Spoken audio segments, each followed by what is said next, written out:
Atenção, se você tem medo do fantasma do comunismo, por favor não veja este vídeo. Mantenha o respeito nos comentários, respeitamos pontos de vista divergentes, desde que seja mantido o respeito. Comentários com xingamentos, thanks e ataques pessoais serão apagados. Fala, seus pilotos de teclado, tudo bem com vocês? Sejam bem-vindos, bem-vindas, bem-vindes a mais um vídeo do Vivendo Duas Rodas. E hoje vamos falar sobre...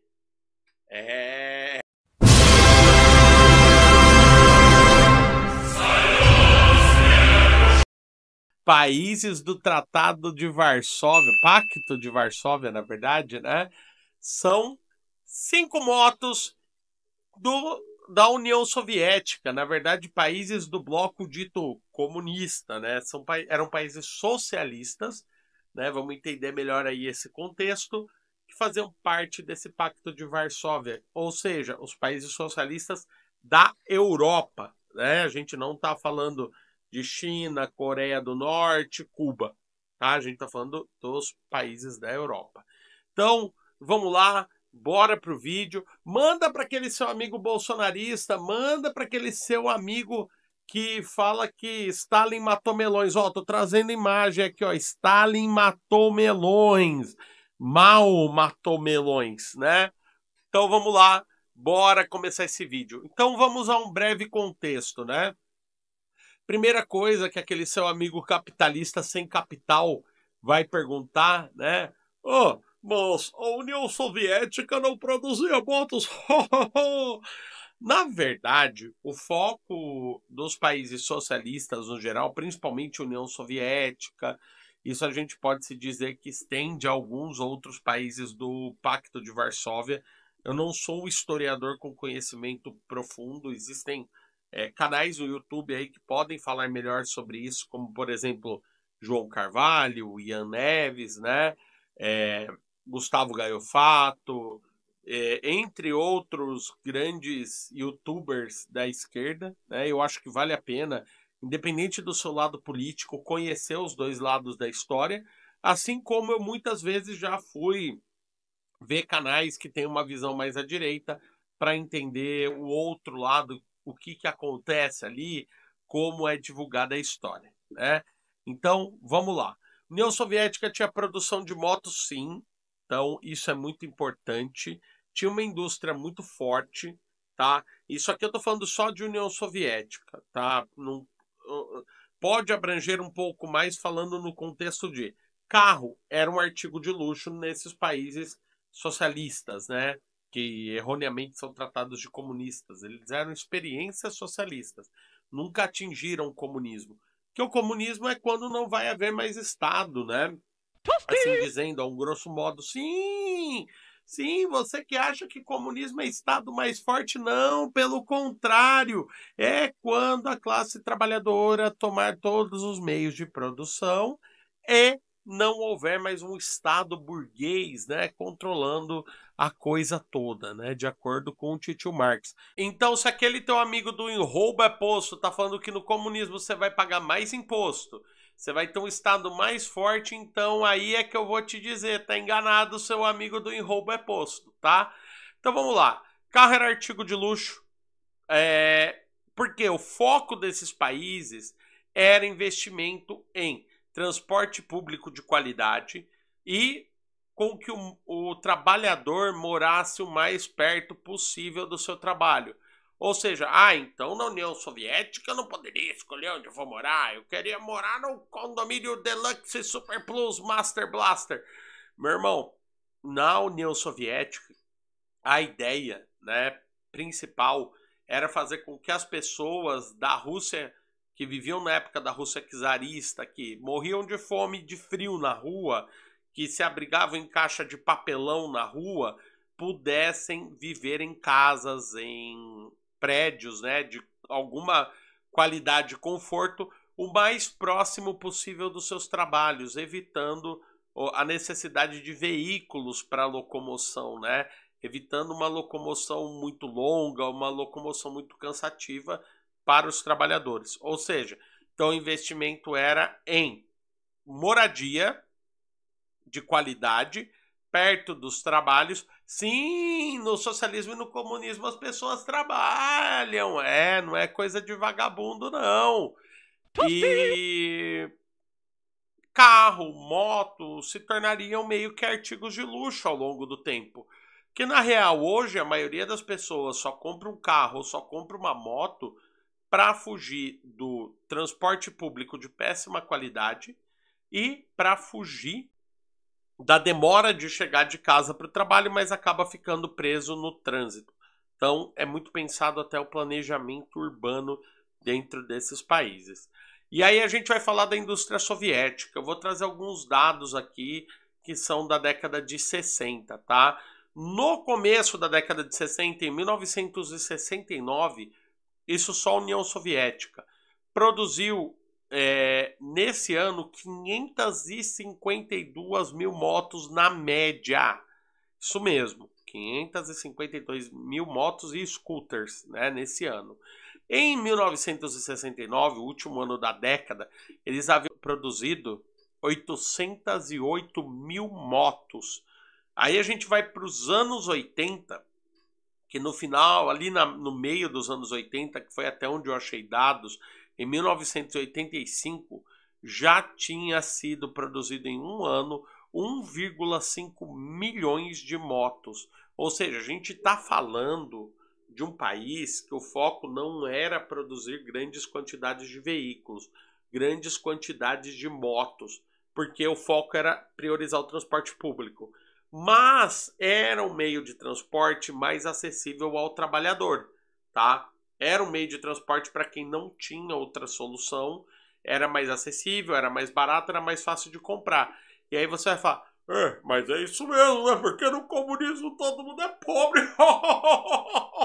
No socialismo todo mundo é pobre. No capitalismo tá todo mundo muito rico, né?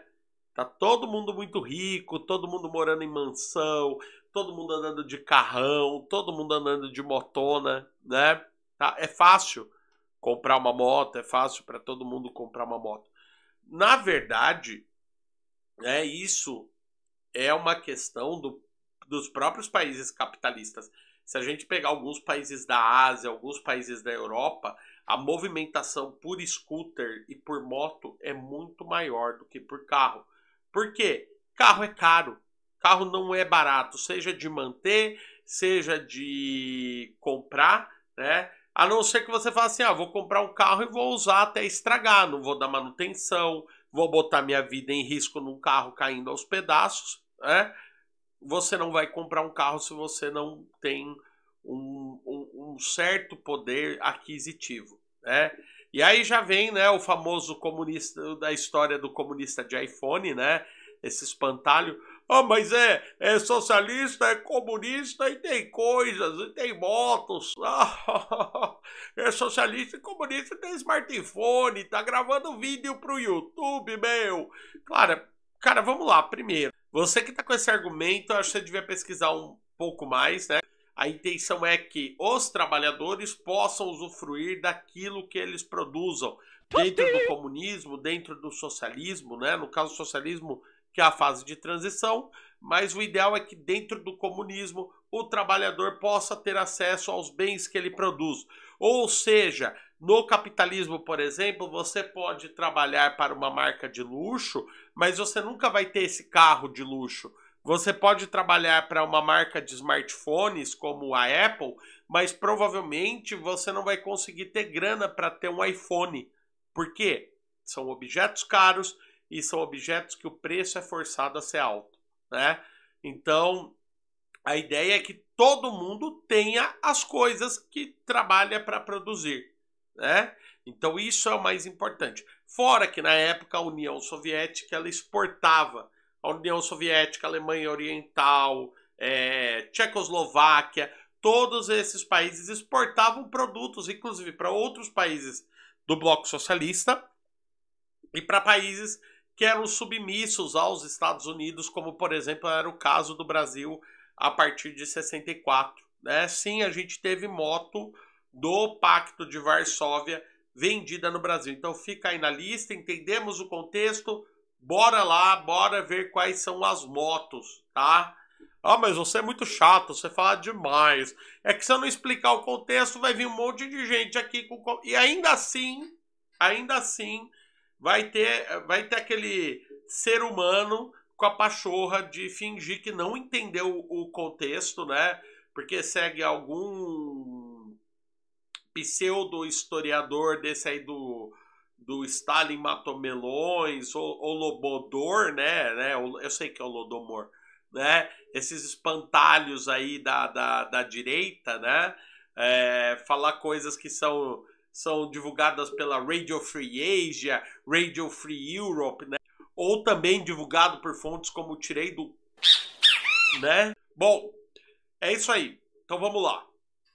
Em primeiro lugar, eu colocaria um daqueles modelos que são clássicos. Você encontra algumas para comprar no Brasil ainda, tá? Essas motos são raras, muito raras, e elas foram vendidas no Brasil. A Tchecoslováquia já fazia parte do Pacto de Varsóvia, né? Então a gente está falando da Java 250, uma moto com motor de 2 tempos, 2 cilindros paralelos, arrefecido a ar, com incríveis 17 cavalinhos. Isso mesmo. Cara, pensando numa moto da década de 60, veio aqui no Brasil ali mais ou menos no começo para o fim de 60, né?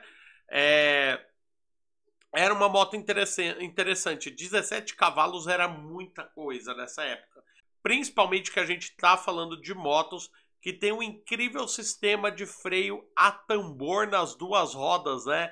Que aquece pra caramba e perde eficiência. Então a Java foi fundada em 1929 na Tchecoslováquia por... eu vou ter que ler isso, eu não sei se eu tô falando certo, tá? Franceschi Janek, né? E ele comprou a marca alemã Wanderer, né? Wanderer, que vendia carros e motos da Tchecoslováquia. Como a Alemanha estava destruída depois da Primeira Guerra, né? Principalmente depois da crise de 29, deve ter comprado a preço de banana, né? Então, o nome Java, na verdade, é uma sigla, né? Que é a junção de Janek, que é o sobrenome do Janesek e Wanderer, né? As duas primeiras letras de cada um dos dois nomes. Então, a gente tem vários modelos aí que vieram para o Brasil. A gente teve a CZ Sport, a gente teve a 250, 350. A Java fabricou vários modelos de 50 cilindradas, chegando ali nos anos 90 até 600 cilindradas, né, entre 2 tempos, 4 tempos. E lá para o fim dos anos 2000, né, ali no meio dos anos 2010, a marca quebrou porque nos anos 90 ela começou a ver uma queda nas vendas dela, né, dos produtos delas. Então, lá para 2018, a indiana Mahindra comprou a marca, existe até hoje, fabrica motos que são lindíssimas, concorre diretamente com a Royal Enfield na Índia, né? Vende na Europa e, poxa, podia vir para o Brasil, hein? Putz, são motos muito lindas, lindas, lindas mesmo, de verdade. Olha, ó, Pitelzinho. Bom, é isso aí, né? Seria muito bem-vindo uma moto dessas ao Brasil.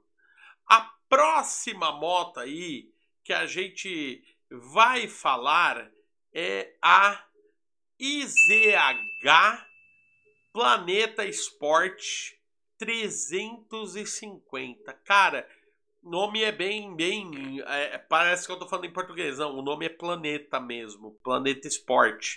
É um motor monocilindro, 2 tempos, 350 cilindradas, 26 cavalinhos a 6.500 RPM, velocidade máxima de 140 km por hora, refrigerada a ar, fabricada entre 75 e 85 na União Soviética, né?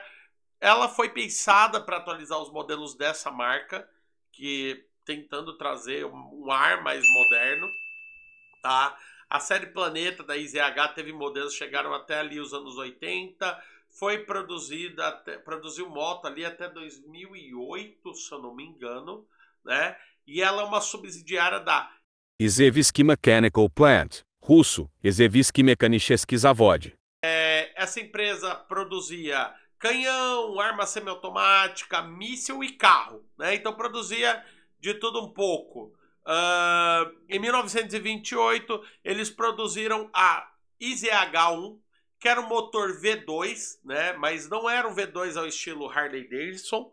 Era um V2 mais parecido com os V2 da Moto Guzzi. É interessante, são modelos de motos interessantes, eram motos bem legais. A intenção era que todas elas fossem fáceis de manter, fáceis de cuidar, demandassem de pouca peça e pouca manutenção, para o trabalhador não ficar na mão com a moto. Então é isso, em 2008 a IZH encerrou as operações com o último modelo da Planeta 5, que era o Planeta 5, eu não sei como é 5 em russo, e foi o último modelo de moto da marca. Então vamos para a próxima moto, ela, Minsk M1A, né? A Minsk M1A era baseada na DKW ou DKV RT-125, a DKV que vendeu motos no Brasil, teve moto da DKV no Brasil. E essa marca, ela vendeu motos ali, esses modelos de motos, ali na década de 50, década de 60, que é como eu comentei com vocês. Muitas das tecnologias dessas motos europeias ali, da década de 50, 60, eram baseadas em motos alemãs, né? Motos até inglesas do mesmo período.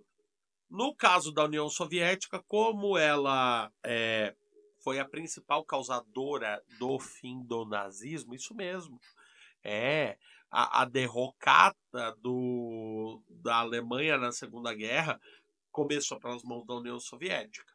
Então, até o fronte ocidental chegar no famoso dia D, hora H, Praia de Omaha, vamos resgatar o soldado Ryan. Antes disso, os soviéticos já estavam segurando os alemães lá na Rússia, né? E estavam avançando, o couro comendo, chegando cada vez mais perto da Alemanha. Foi aí que os aliados do Ocidente decidiram se mexer, né, e fazer aquela carnificina absurda de jogar, ver o que acabava primeiro, né, se acabava soldado ou munição de metralhadora alemã, né? Bom, mas esse modelo, né, o modelo Minsk, o M1A, né, é legal porque a marca usa o 1, né, no lugar do I, né? Esse modelo ele está aqui por uma citação interessante para a gente pensar sobre isso, né? Sobre as tecnologias que foram utilizadas para o desenvolvimento de motos no mundo. Porque vai falar assim, mas a União Soviética fazia cópias baratas de motos alemãs, então a mesma coisa foi feita pela Yamaha, por exemplo, quando ela lançou a Libélula Vermelha, né? Red Dragonfly, eu não lembro agora o nome em japonês, talvez eu coloque aqui para vocês ou não, mas é isso. Basicamente a gente tem como origem de muitas dessas primeiras motos mais populares esses modelos alemães e essa tecnologia que foi realmente tomada, né, da Alemanha no fim da guerra. E aí a gente vem para o nosso quarto lugar, né? Em quarto lugar, nós temos a Ural M72. Cara, a história dessa moto é muito massa, né? Ela foi fabricada de 41 a 49, tá? Me corrijam se eu coloquei algum dado errado aqui nesse vídeo. Motorzinho boxer, 2 cilindros, 748 centímetros cúbicos, 750 cilindradas, 22 cavalinhos, 4,5 kg força-metro de torque, velocidade máxima de 85 quilômetros por hora. E aí você fala, ha, tá vendo? Moto soviética é fraca mesmo, ó, 750 cilindradas, 85 quilômetros por hora, que absurdo! Então, a gente está falando de uma moto da fim da década de 30, começo da década de 40, que na verdade era baseada na alemã BMW R75, alguns modelos que foram capturados do exército alemão durante as batalhas da Segunda Guerra Mundial, né? Durante as invasões dos alemães à União Soviética. E aí você fala, mas então a Ural, né, que existe até hoje, produz motos lindíssimas, que já vem com sidecar de fábrica, moto traçada, né? Ou seja, feita para off-road, para encarar condições severas, foram baseadas na BMW R75. Aí tem o cara falando assim, tá vendo? Porque os Estados Unidos, eles utilizaram as Harley Davidsons.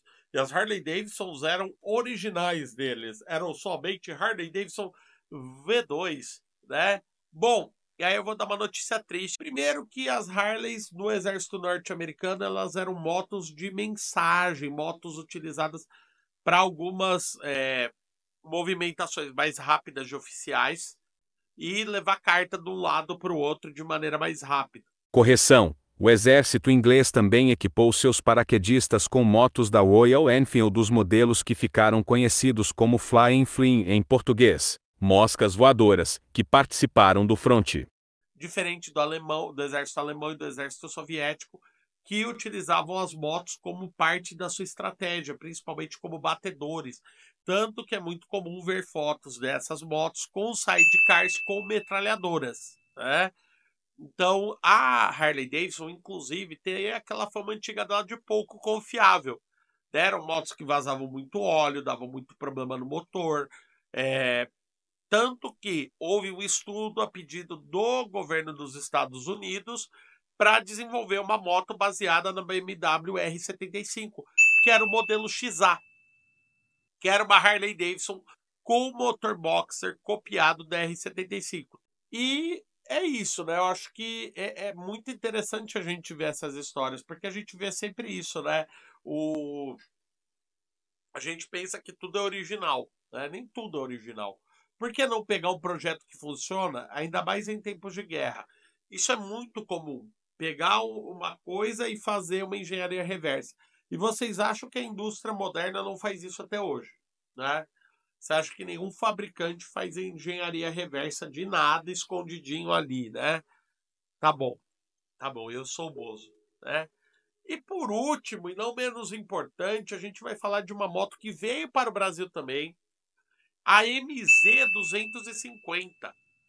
Essa moto, ela era fabricada na Alemanha Oriental, ou seja, fazia parte do Pacto de Varsóvia. Motor 2 tempos, monocilindro, 21 cavalinhos, 2,8 kgfm de torque, a 5.200 RPM.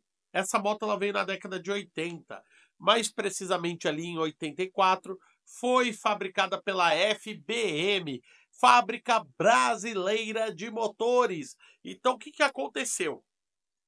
Anos 80, ditadura militar, chegou e falou assim, vamos fechar o mercado brasileiro para tornar a produção nacional mais forte. Vamos proibir as importações, vamos valorizar a indústria nacional. A maior mentira que esses falaram até hoje, né? Porque, na verdade, quem tinha força na indústria nacional era Volkswagen, Chevrolet, Honda e Yamaha. Tudo marca internacional. Ah, mas tinha Gurgel, tinha Puma, tinha MP Laffer, tinha a Miura, né?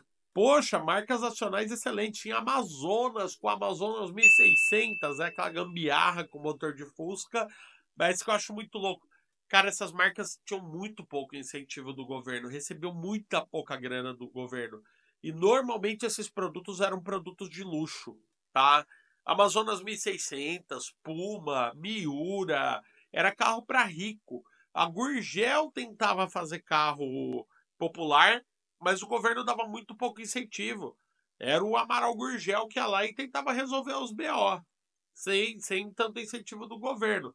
Então, assim, essa história de fechar, fazer reserva de mercado, era patifaria para as grandes montadoras que tinham aqui continuarem vendendo lixo para cá, usar a nossa estrutura fabril para mandar produto bom para fora.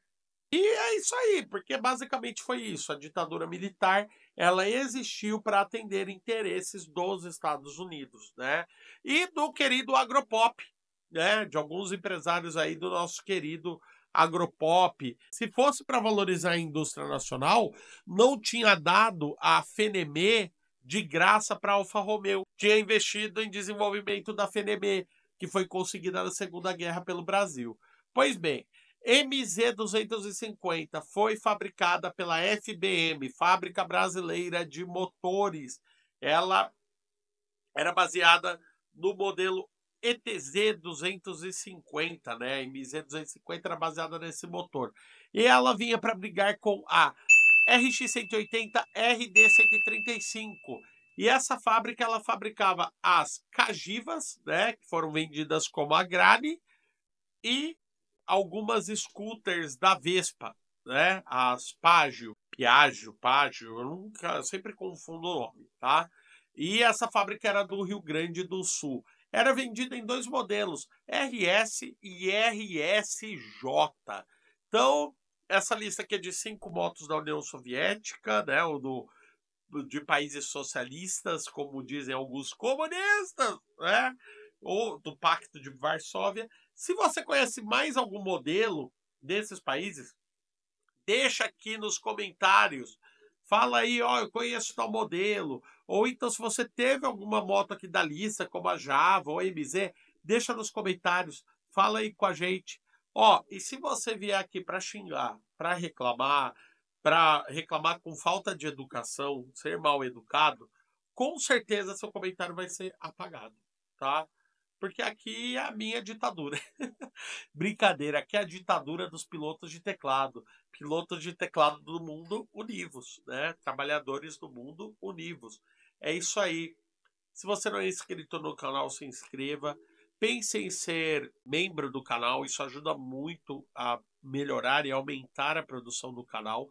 Porque sim, custa dinheiro, né? A gente vive num sistema onde tudo custa. A internet custa, computador custa. Então, agradeço já aos membros que já estão no canal. Vem ser membro também, vem ser piloto de teclado. É isso aí, galera. Um abraço. Até a próxima. Beijo no coração de vocês.